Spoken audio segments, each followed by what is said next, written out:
How do you stay calm when your own family signs your death warrant?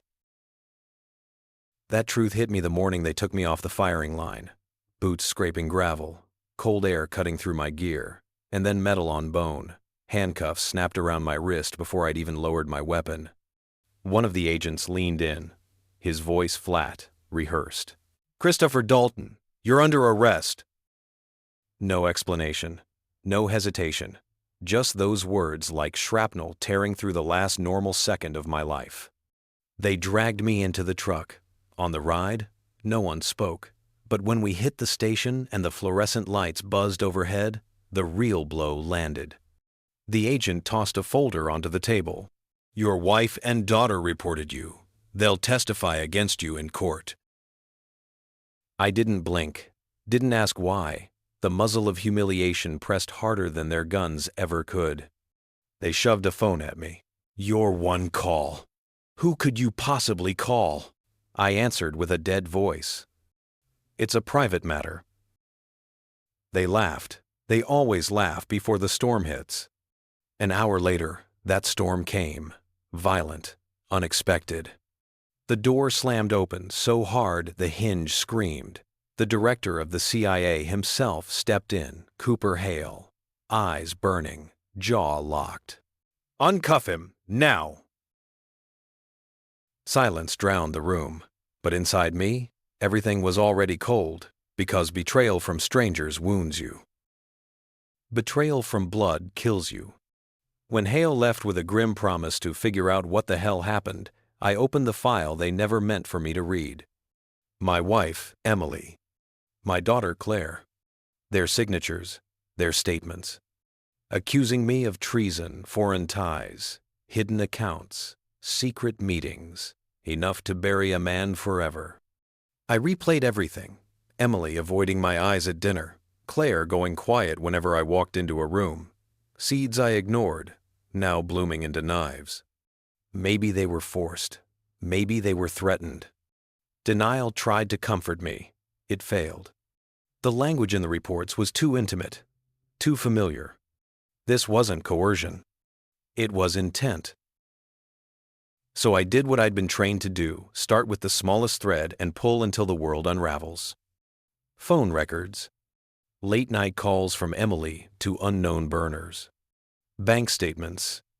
Deposits from offshore accounts. And Claire?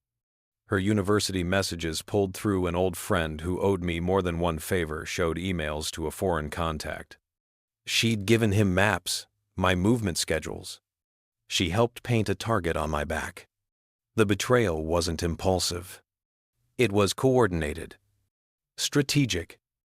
Surgical. Emily's new lover? A foreign asset I'd crossed paths with before. He promised her wealth and a new life overseas. I was the obstacle, and they intended to remove me cleanly. But arrogance is a hell of a mistake. They mistook my silence for weakness, my calm for defeat. They forgot that a man can build entire operations in absolute stillness. Over the next 72 hours, I assembled the counterstrike. Photographs, bank transfers, audio of whispered conversations, Emily's voice trading secrets for escape routes and bank keys. When I walked into court, the world felt unreal, like I was stepping into someone else's life. Emily sat on the witness stand, face painted in fake sorrow. Claire sat beside her, hands shaking but rehearsed. They thought they'd already won. I stood, walked to the judge, and placed a thick folder right in front of him. "Read this before I speak." The courtroom shifted. People leaned forward. Pages turned. Gasps broke the air. Emily's mask shattered first, her lips trembling, excuses choking her throat. Claire turned pale, eyes darting, realizing the ground under her was gone. I didn't raise my voice, didn't lash out. I just looked at them and said, "You wanted me erased."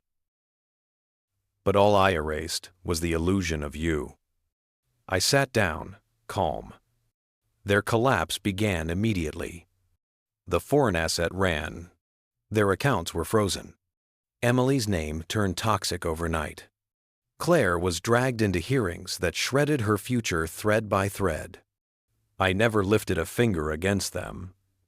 I didn't have to. The truth did the cutting for me. After the verdict, I passed them in the corridor. Emily reached toward me, voice cracking. "Chris, please, for her sake, forgive us." I answered without looking at her. "Fathers protect, and you chose to burn the bridge." I walked away. Their cries followed. I didn't turn. That night, in the quiet of an empty house, I boxed their photographs. Burning takes passion, and passion means you still care.